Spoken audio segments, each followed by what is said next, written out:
اکثر یہ بتایا جاتا ہے کہ اگر آپ زندگی میں کامیاب ہونا چاہتے ہیں، خاص طور پہ رشتوں میں کامیاب ہونا چاہتے ہیں، تو اکیلے رہنا سیکھیں۔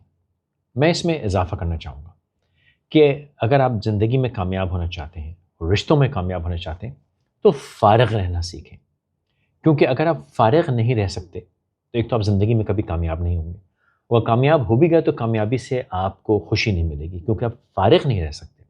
جب آپ کامیاب ہوں گے، زندگی کے تمام معاملے انشاءاللہ تعالیٰ سنبھل جائیں گے، تو کافی فراغت ہوگی، فرصت ہوگی آپ کے پاس۔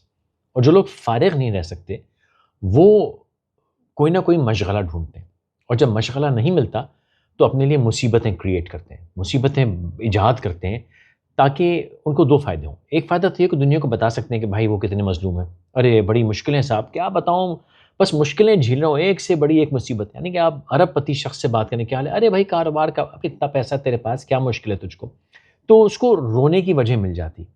دوسرا یہ کہ وہ یہ بتا سکتا ہے کہ دیکھو میری زندگی میں اتنی مشکلیں ہیں، پھر بھی میں ان سے نپٹ رہا ہوں، یعنی میں کتنا بڑا چیمپئن ہوں۔ تو پہلے وہ مشکل کریٹ کریں گے، پھر بتائیں گے وہ کتنی مشکل میں ہے اور کتنے بڑے چیمپئن ہیں کہ مشکل سے نپٹ رہے ہیں۔ اور تیسری جو سب سے خطرناک بات یہ ہے کہ کیونکہ اپنے لیے مشکلیں کریٹ کرتے ہیں، وہ نہ تو کبھی خوش ہو سکتے ہیں، نہ کبھی کسی چیز کا شکر کر سکتے ہیں، نہ وہ سکون میں آ سکتے ہیں۔ تو اگر آپ فارغ نہیں رہ سکتے تو آپ اپنا تو بیڑا غرق کریں گے، لیکن آپ نے ارد گرد کے لوگوں کا، ارد گرد کے ماحول کا، دنیا کا، ہر جگہ تباہی مچائیں گے۔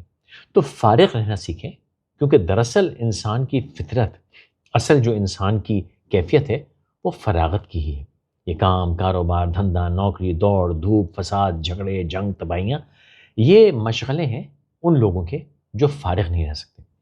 فارغ رہنا سیکھیں، اکیلے رہنا سیکھیں، اور اپنے ساتھ وقت گزارنا سیکھیں، یعنی کہ فراغت میں وقت گزارنا سیکھیں۔